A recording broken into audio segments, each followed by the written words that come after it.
everybody, it's Katie back with another episode of my vlog, and it's Sunday, so it's time for the Cinema Club Sunday Roundup.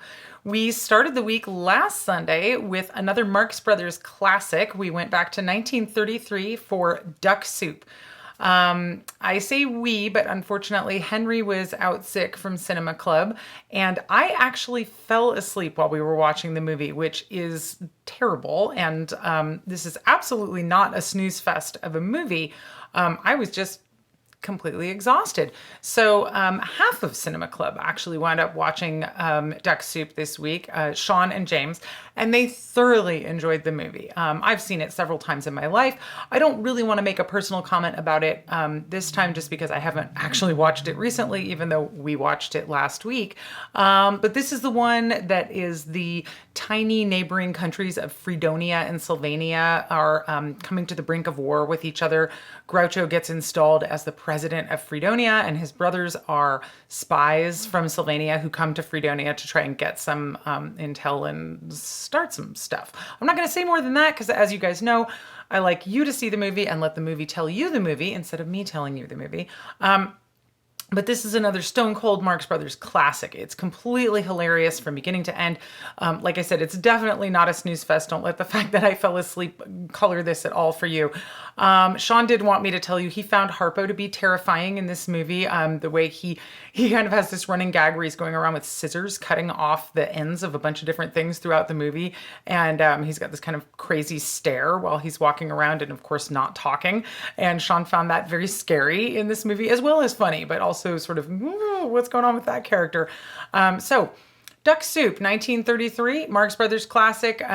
Again, highly recommended for any fans of comedy, any fans of older movies, any fans of, I mean, it's just a classic. It's for everybody, right? Duck Soup. The next night, we went to 1955 and watched The Night of the Hunter, of course, starring Robert Mitchum and Shelley Winters and directed by Charles Laughton. This is one of the greatest and creepiest, scariest non-horror movies I think that has ever been made. It's definitely a thriller. It's borderline a horror movie. I don't like to do that whole genre hair-splitting thing, but it casts itself as a thriller and not a horror necessarily, but it's definitely takes the form of a dark Grimm's fairy tale, but sort of dressed up in the stylization of like a German expressionist movie from the 20s or 30s. So Charles Laughton, of course, is an actor. This is actually the only film he ever directed. Apparently, it didn't have a very good critical reception and didn't do well at the box office when it first came out. It's one of those movies that took a while to kind of gain some interest and steam and become the cult classic that it is today. So unfortunately, Laughton actually never directed another movie after this one, which is a real shame in my book because this movie is incredible. This is, of course, the story of Robert Mitchum as the traveling preacher, Harry Powell, who is actually a serial killer who's just going around using his position of, community power as a preacher, a man of God, to get at recently widowed ladies and try and get their money from them. And he has done this several times and been in and out of jail and has then found out that there is a hidden fortune at Shelley Winters' house. He doesn't know where it is, though, but he thinks that her kids know where the money is. And so the movie is about him coming into town, getting together with Shelley Winters and actually marrying her, and then his relentless pursuit of this hidden fortune that the children know where the money is. And so, again, I'm going to end it there, not tell you too much more than that. But this movie is incredible. The pacing is incredible. The way that the story is told, the direction, the lighting, a lot of it takes place at night. And this is kind of the opposite of the problem I was complaining about with Dirty Harry, where it's actually incredibly well lit. And they do a lot of like key lighting on certain actors in a otherwise dark scene to really call attention to them. There is a lot of, just a lot of beautiful artistry going on in this film. It really harkens back to silent era of filmmaking. And that is Charles Laughton, really plays with kind of the visual storytelling idea ideas from the silent film era, but here it is in 1955 during the talkie era. I mean, most movies are in color at this point, but he wanted to do black and white for the mood. And because the movie takes place in the 1930s, in the Depression. So highly recommended. One of the best films I've ever seen in my life. Never, ever fails to totally creep me out.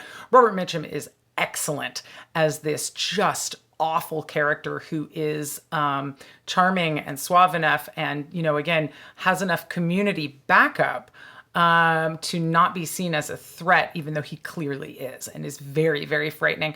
I would say you kind of get your back-to-back Robert Mitchum in this sort of charmingly awful villain roles in Night of the Hunter and, of course, the original Cape Fear.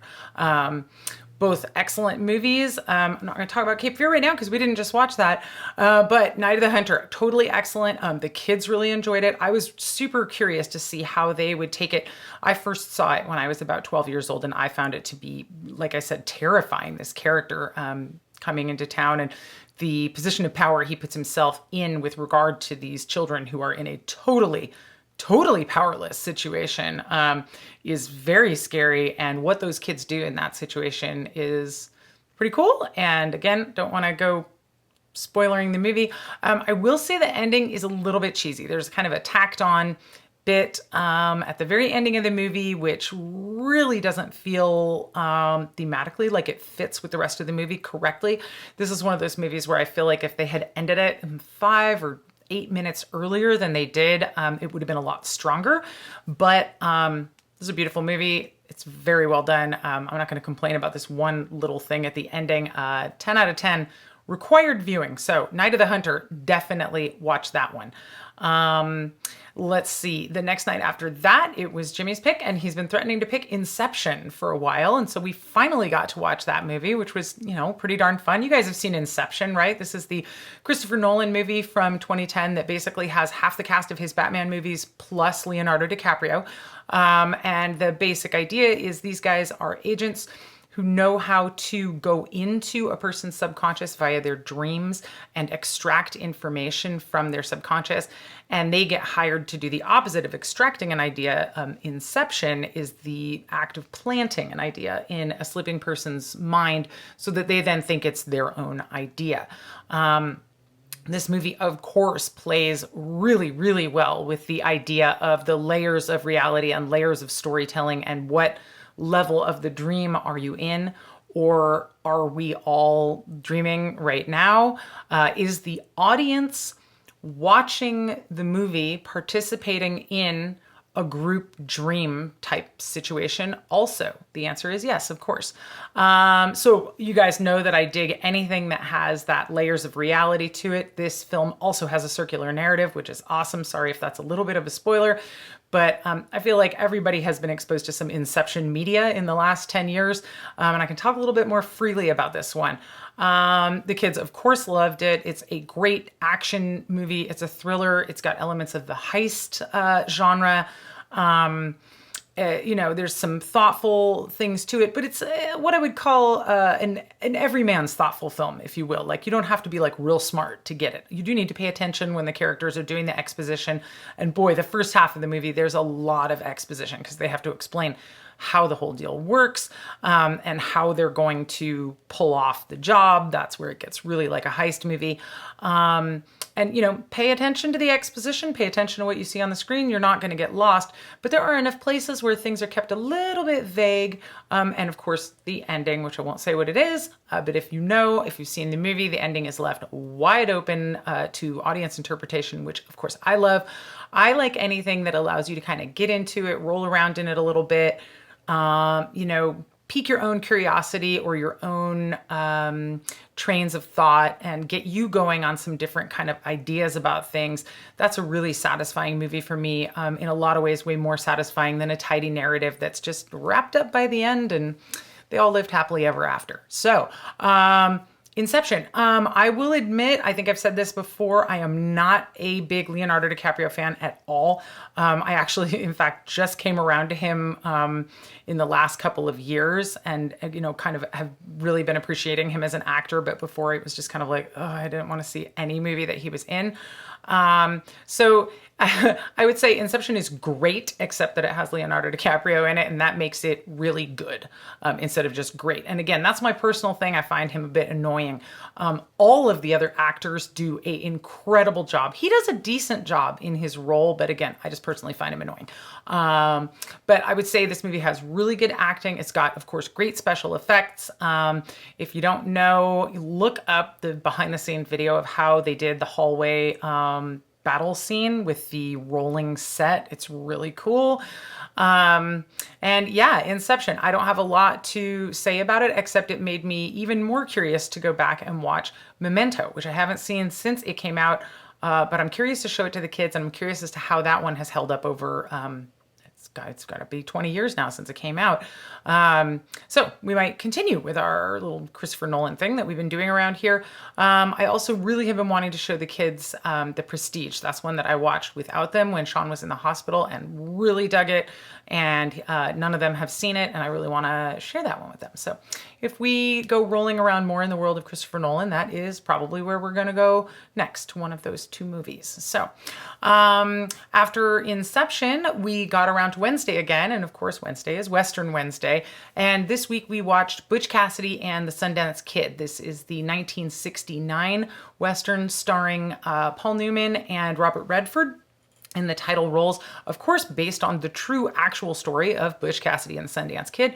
Catherine Ross also is a supporting role. There's kind of a love triangle going on between the three of them. All three of them do an incredible job in this movie. It is an incredible story.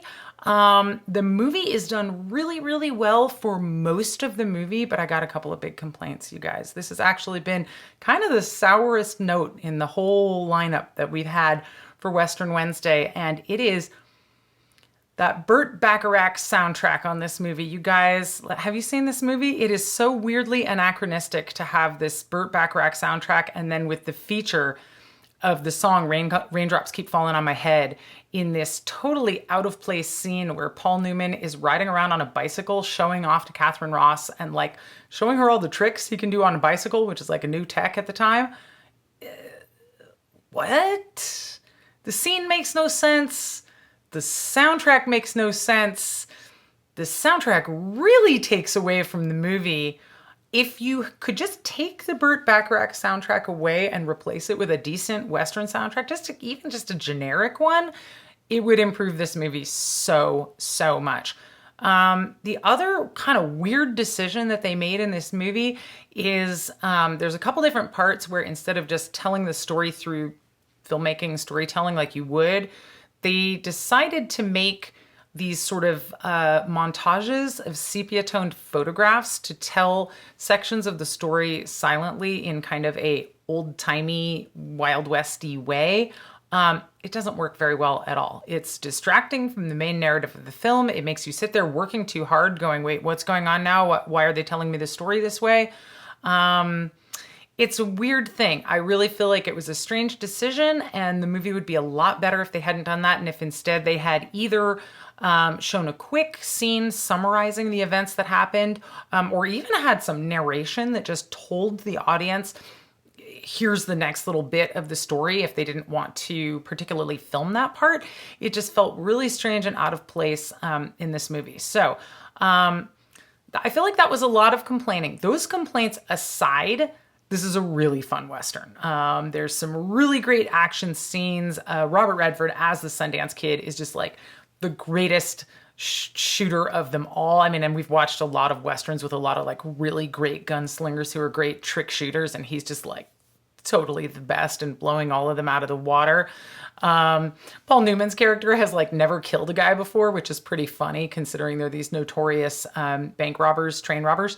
So I don't know if I'm recommending this one. I think it's a solid Western. And again, like I said, other than these two major problems, it's a really good film. But man, these two major problems are pretty major and they're pretty distracting.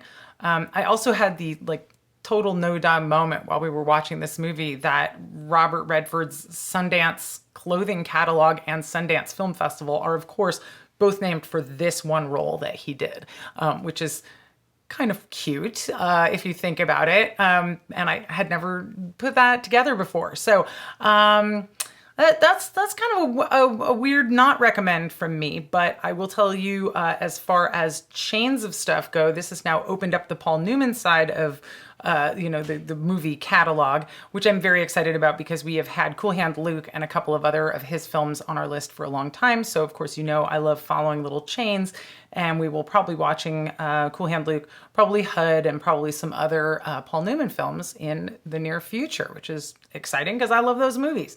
We also finally got to unravel the mystery of who this man is, who is all over all the salad dressing at the grocery store. So my kids appreciated finally understanding who that guy is. The last movie that we watched this week, last night, it was my pick, and I was like, I want to watch something newer.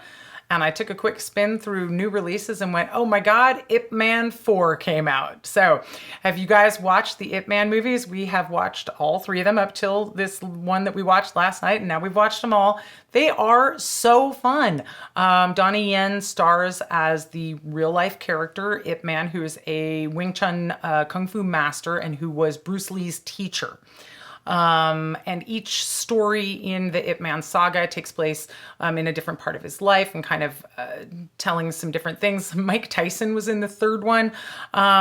They're great contemporary kung fu movies. This is not a great film. It's not telling you a major story or some, really insightful thing that you're going to come away from going, oh, I'm so glad I watched this great film. You watch kung fu movies to watch kung fu battles, and everything else is just kind of the setup for that, right? So this film has incredible kung fu battles in it. Ip Man is always depicted, Donnie Yen plays him as this very reserved, buttoned down sort of character who will just kick your ass very quietly and serenely and not make a big deal about it at all, which is always great in a kung fu movie.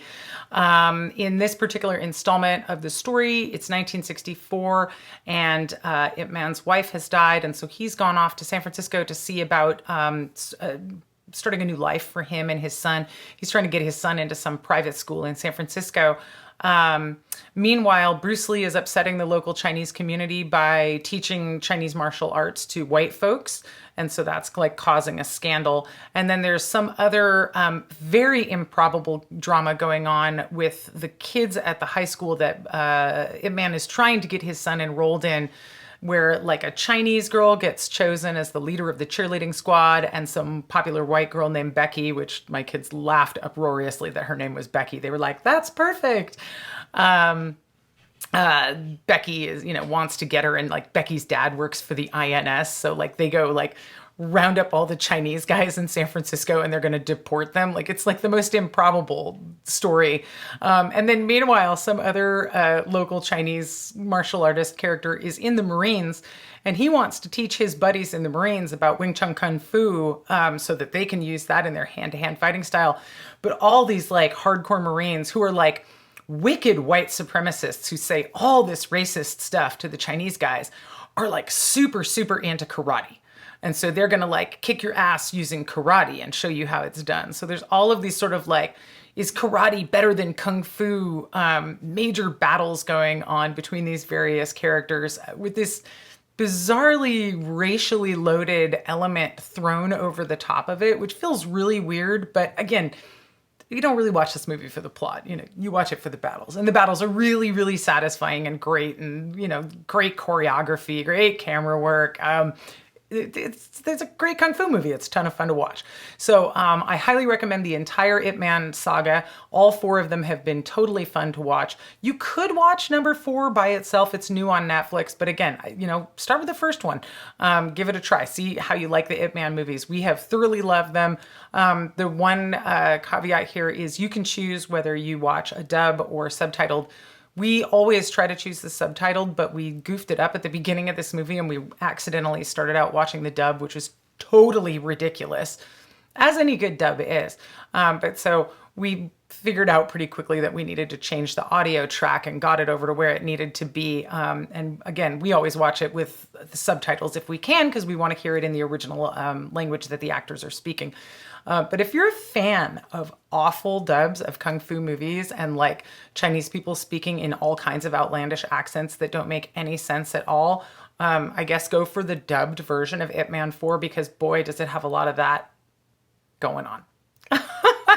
All right, guys, I am going to leave it there. That's the movies we watched this week. Next week coming up on Tuesday, I will remind you guys, it is August 18th, which is Texas Chainsaw Massacre Day. So that's what we're watching that day. I invite you to join us if you've never seen it. It's one of the greatest horror movies ever made.